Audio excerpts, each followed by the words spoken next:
हे वैकुंठाच्या नारायण, तुझ्याच आशीर्वादाने मी महापराक्रमी पुरुषाच्या पोटी जन्म घेऊन मोठ्या कौशल्यात वाढली व लहानाची मोठी झाली। एवढेच नव्हे तर स्वयंवर प्रसंगी धनुष्याला प्रपुंज जे युवराजाने लावले ते स्वयं प्रभू रामचंद्रजींच्या कंठी मी प्रेमाची पुष्पमाळ अर्पण केली आणि आज त्यांची सहपत्नी सहचारिणा म्हणून वावरत आहे।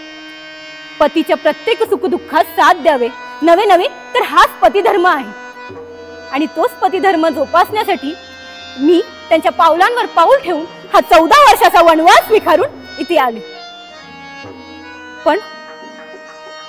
पण आज मनात एक वेगळीच इच्छा निर्माण होत आहे, प्रेमाची भावना जागृत होत आहे। दर दिवशी फुलं तोडताना मला एक हरिण दिसतो आणि हा सोनेरी मृग आज मला हवा आहे। मला आश्वासन आहे की माझे पतिराया माझी ही इच्छा नक्कीच पूर्ण करतील। केवळ क्षणाचाही विलंब न करता माझ्या पतिचरणी ही इच्छा मी अर्पण करणार आहे। तोडिता फुले मी सहज पाहिला जाता, तोडिता फुले मी सहज पाहिला जाता, मज आणून जातो हरिण अयोध्यानाथा, मज आणून जातो हरिण अयोध्यानाथा।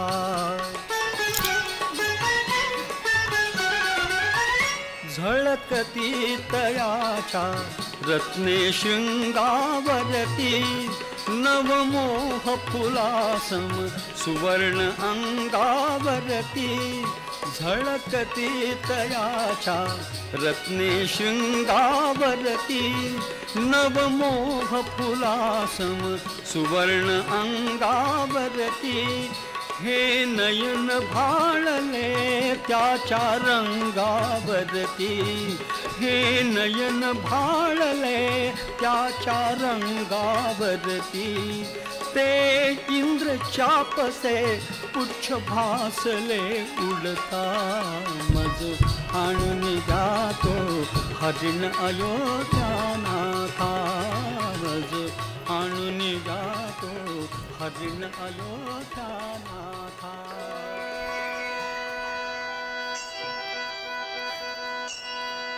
नमस्कार प्रभू, आलात तुम्ही? मला तुमच्याशी काहीतरी बोलायचे होते। केवळ बोलायचे नाही तर तुमची परवानगी असेल तर एक इच्छा अर्पण करू पाहते। तो बघा, तुम्हाला दिसतोय तो मृग, तो सोनेरी मृग।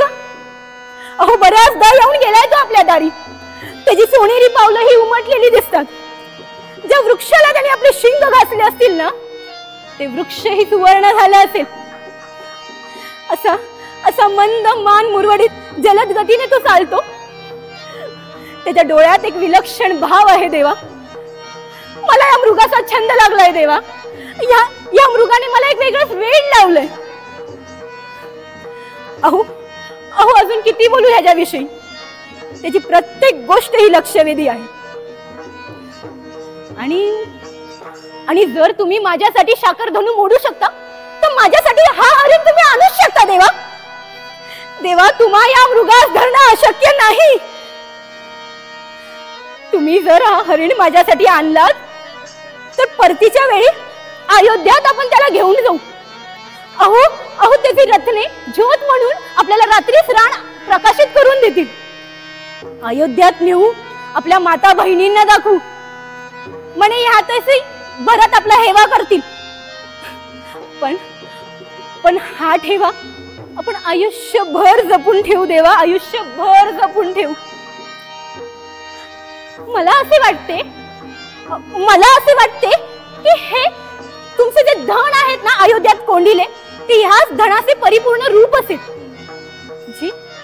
जे तुमच्या चरणासाठी हे वन फिरत असेल। देवा, जा तुम्ही, जाऊन घेऊन या त्याला। अहो काळजी करू नका, लक्ष्मण भाऊजी आहेत माझ्या सोबती, ते करतील रक्षा माझी आणि घराची। विसरलेस? हे घ्या तुमचे बाण आणि हा घ्या तुमचा भाता।